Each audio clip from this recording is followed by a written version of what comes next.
Certamente você já passou pela experiência de ter que acordar numa noite muito escura e, para se locomover, na sua casa você liga a luz. Essa intensidade da luz gera um desconforto no nosso olho. Sim, porque com a pouca luminosidade, a nossa retina se expande, né? Para se adaptar à pouca luminosidade. Mas no ato de ligar a luz, ela tem que rapidamente se contrair para se adaptar a muita luminosidade. A nossa consciência age da mesma forma. Quando a gente vive de uma forma relapsa, sem meditar na palavra de Deus, sem escutar os bons conselhos, longe dos sacramentos, a nossa alma se expande, né, na escuridão, porque está ali na escuridão, né? Mas quando entra a luz de Jesus, isso gera na nossa alma um desconforto. Aí nós temos duas opções. Ou nós desligamos essa luz e andamos tropeçando pela casa, ou ligamos essa luz, permanecemos com essa luz ligada, né, para se locomover com segurança na casa. Eis que Jesus vem nos falar nesse evangelho de hoje, que está no livro de João, capítulo 5, versículos de 31 a 47. Jesus aqui vai falar do testemunho que o próprio Deus Pai testemunha dele. Veja, todo o culto judeu, ele era voltado para a promessa da vinda do Salvador.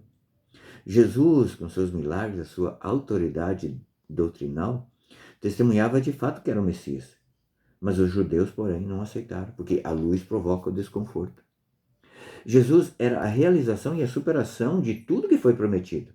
No Antigo Testamento, se a gente analisar o Antigo Testamento, tudo que ali acontece é uma promessa da vinda do Messias.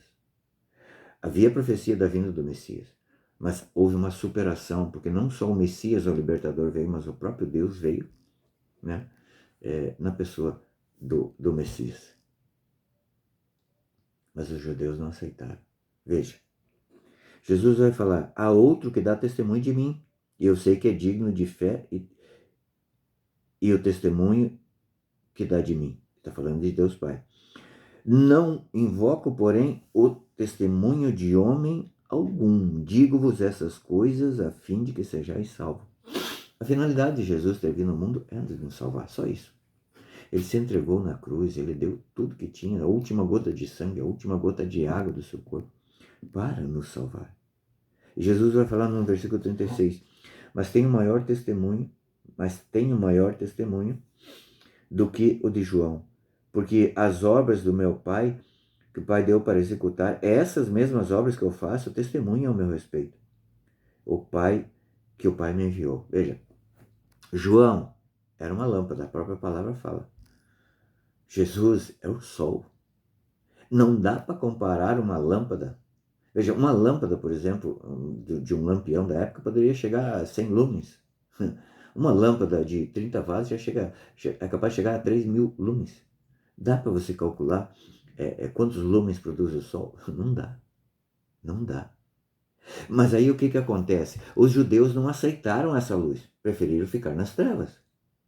Lógico, porque à medida que nós vamos permitindo que a luz de Jesus entra na nossa vida, na nossa alma, que a luz da palavra entra na nossa alma, nós vamos perceber, pensa, você está numa casa escura só com a luz de vela, quando de repente instala a luz elétrica naquela casa, você vai ver muita sujeira naquela casa. Sim, você vai ter duas opções, desliga a luz ou então de fato vai limpar a casa. A nossa alma é a mesma coisa. Quando nós vivemos de uma forma relapsa, digamos assim, a retina da nossa alma, ela se expande, está de boa, não, o que tem? Não, o que tem é só uma vez, vai indo, não, outro dia eu vou lá, me confesso, não, Deus é bom, misericórdia. Mas quando a luz de Jesus entra na nossa alma, meu amigo, a gente vai ver quanta barata, quanto rato, quanta coisa tem na nossa alma, e aí sim é necessário que a gente esteja pronto para fazer uma limpeza. Nós estamos no tempo da Quaresma, é um tempo propício para permitir que a luz de Jesus entre na nossa alma e para nos dar coragem também para fazer essa limpeza na nossa alma. Veja, o versículo 37 vai dizer assim, ó, e o Pai que me enviou, ele mesmo deu testemunho de mim. Vós nunca ouvistes a sua voz, nem vistes a sua face. Antes disso, nunca ouviram. Porque quando Jesus foi batizado, que João Batista batizou Jesus, lá eles ouviram a voz de Deus. Vai dizer que saiu uma voz muito grave de uma nuvem e disse: esse é o meu filho muito amado, escutai-o.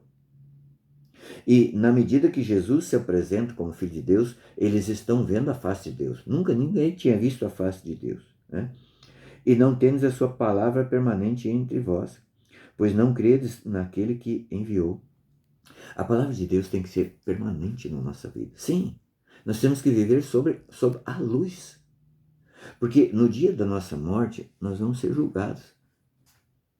E aí, quando nós estivermos lá no pátio de triagem, Deus vai falar: não, eu conheço aquele cara ali. Aquele cara ali vivia na luz. Agora, aqueles outros, infelizmente, eu não conheço, porque eles viviam nas trevas. Não tem como eu saber quem sou, o que fizeram.